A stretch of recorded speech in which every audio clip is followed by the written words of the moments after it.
Good evening, everybody, and welcome to the GSMC Hockey Podcast presented by the GSMC Sports Network. I'm your host, Garrison McDaniel, and we have a great show for you guys today on this Friday edition of the GSMC Hockey Podcast. I will let you guys know that this is a pre-recording podcast, so if I do say anything that has already happened, I do apologize. And that really ties in mostly to the first segment. Probably not too much for the latter four, but the first segment we will be talking about trade rumors, trade talk for four big name guys, maybe five big name guys if I can fit it in there.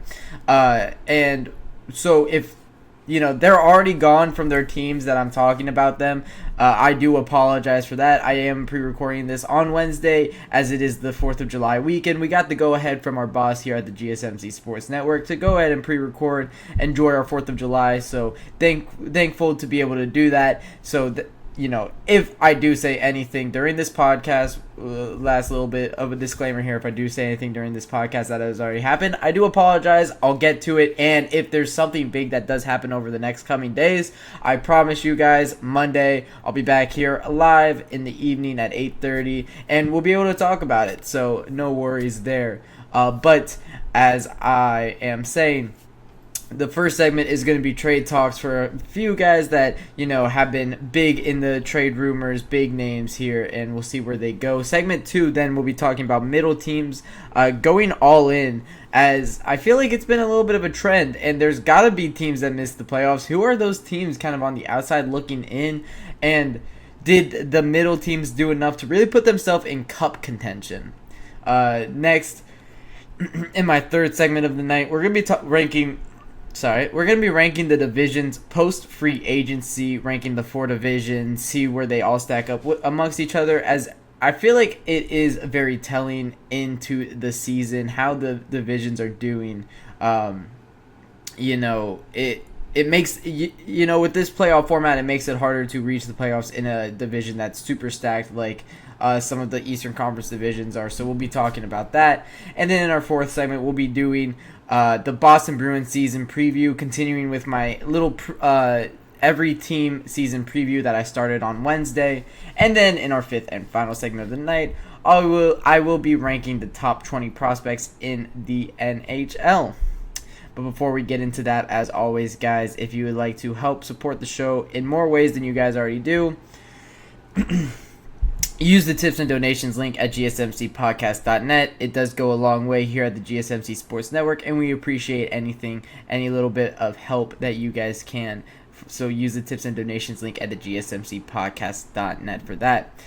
Without further ado, as always, we're going to get right into this first segment here, talking NHL trade rumors, as the biggest name is still on the board.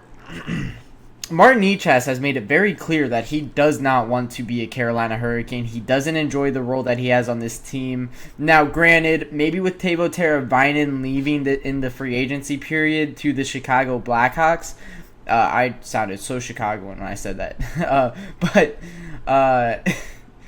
For Martin Necas, now he might be able to make way, or the first line might now be open on the wing here for Martin Necas, as he definitely is good enough to play on a first line right wing, and I think that's kind of the frustration that he has had, that he wants to be able to be on that top line, be able to produce for this team and for any team that he's on really going forward. So for Martin Necas, there was a trade that happened during the draft involving Martin Necas. It was for the 4th overall pick with the Columbus Blue Jackets. It was for the 4th overall pick, and maybe there were some more pieces, we don't know. So it would be lovely to see what the Carolina Hurricanes are looking for, but we do know that, a top end forward prospect is really what they're looking for, as that's what would have been available at 4th overall. So they could have gone with a, Caden Lindstrom there. So that's really the comparable for Martin Necas, what they want. But the trade did fall through. It got all the way up to the stages that the Blue Jackets were allowed to talk to the Martin Necas's camp and their agents, or in his agents, to talk about an extension. Martin Necas did not want to go to Columbus, did not want to sign a big-term deal with Columbus, so it all fell through because of that.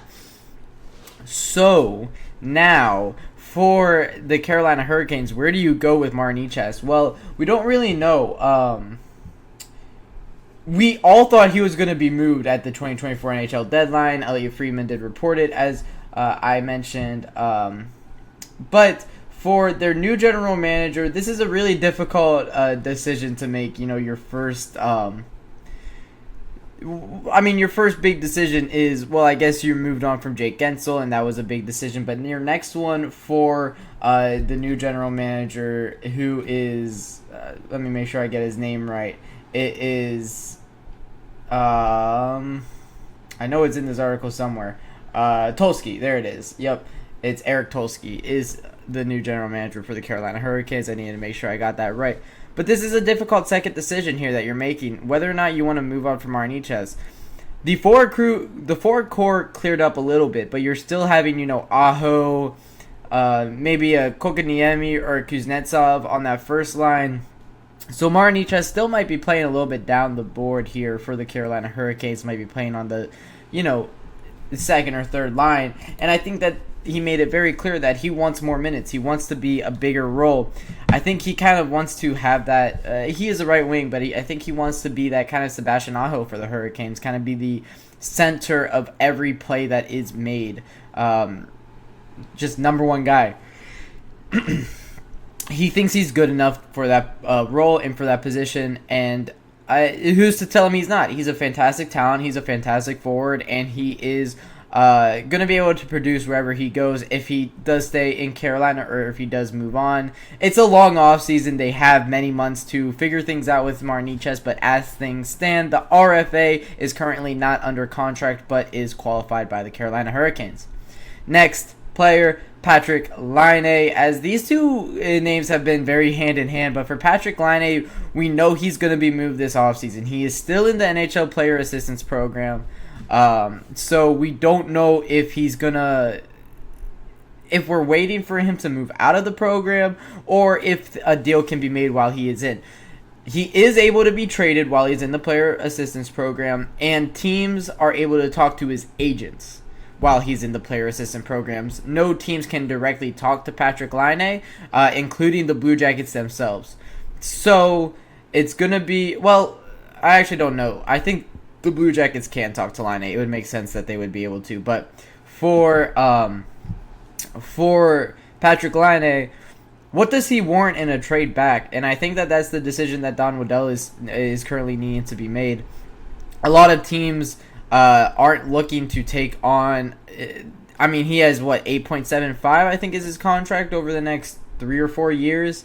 So it's going to be a little bit difficult to move on from that, especially for a player that hasn't been healthy and hasn't had a full season for the last 3 years and hasn't been, that 30, 40, 50 goal scorer that we thought his potential was when he entered the league.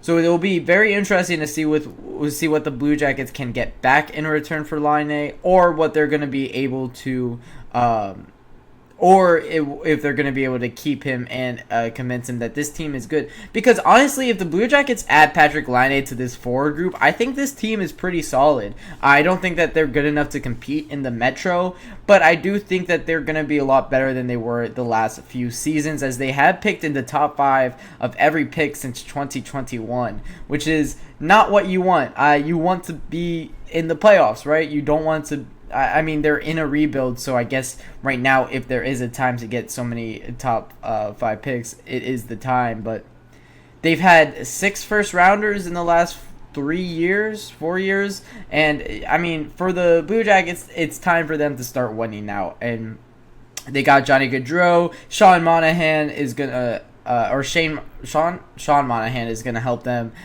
improve a lot. Down the middle, Adam Fantilli being healthy is going to help. Kent Johnson being healthy is going to help. That team can be very, very good next season, and I can't wait to see how they do play in a very stacked Metropolitan division that we'll be talking in this third segment. So moving on from Patrick Laine, the next one, Rucker McGorty. And just overall Jets rumors. Rucker McGorty and Nikolai Ehlers have been heavily rumored to move. It was a very close deal with Rucker McGorty almost going to the Minnesota Wild. So for Rucker, trade at the draft made the most sense as the Jets were likely to get draft capital in return for Rucker McGorty. According to Elliot Friedman on 32 Thoughts, a deal was lined up to send him to the Minnesota Wild, and it involved the 13th pick in the first round. The Wild were waiting to see who would be available before making the trade. When they had the opportunity to take Z Byam, who fell to the 12th, they switched gears and trade up with the Flyers to get Z Byam. So, a chain reaction with, the Ducks not taking, the Ducks not taking Z Byam at 3, and then the Senators not taking Z at 7 has led to Rucker McGorty staying in Winnipeg. For the start of this free agency period, I expect him to be traded throughout this offseason. The only question is, what are you trading him for now? As I guess you're going to look for 2025 picks, but you're not going to get a first back for Rucker McGorty in a 2025 draft. In the 2024 draft, it made a little bit more sense with the weaker draft that it was. But next year is going to be a pretty solid draft, a pretty nice draft filled with a lot of prospects that are going to be NHL ready and be able to make a charge at the NHL. So nobody really wants to move on from their first for next year. So a second for Rucker McGorty, I think that's a little bit cheap for the Minnesota Wild. So, Balance being here talking with the Minnesota Wild, kind of all over the place. Hopefully they can, with the Winnipeg Jets, hopefully that they can trade Rucker McGorty, because it's clear that their prospect pipeline is a little bit too backed up with Brad Lambert also still not playing in the NHL yet, which has been a shock.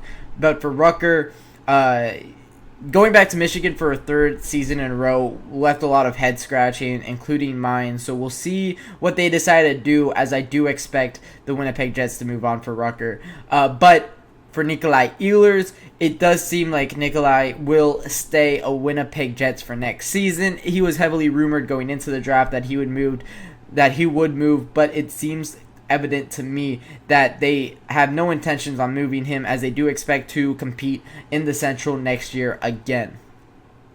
And then our last piece in these trade rumors is Jacob Trouba, who was on his way to Detroit. Like we thought that the deal was made, and then at the last second he pulled his no move clause and said, no, we cannot move here.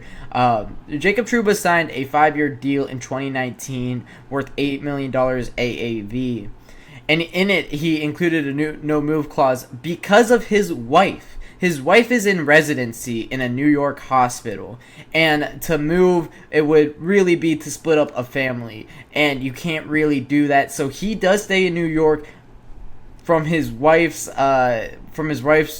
transgression, and it makes sense. He signed the no move clause for this, if this were to happen, and it has happened. But now the New York Rangers are in some trouble. Jacob Trouba is going to be playing on their third line defensive pairing, making $8 million, and that is very steep for Jacob Trouba, although he is a talented defenseman. But you can't be paying that much money to a third pairing defenseman and expect to win. I think the Rangers take a big step back in this Metro that looks very stacked next season. So that'll wrap it up for the first segment. In our second segment, we'll be talking about middle teams going all in. And this is the reason that I believe the New York Rangers will take a step back, is the amount of teams that look like they're kind of pushing their chips in the middle, wanting to win now. I feel like I'm losing my mind.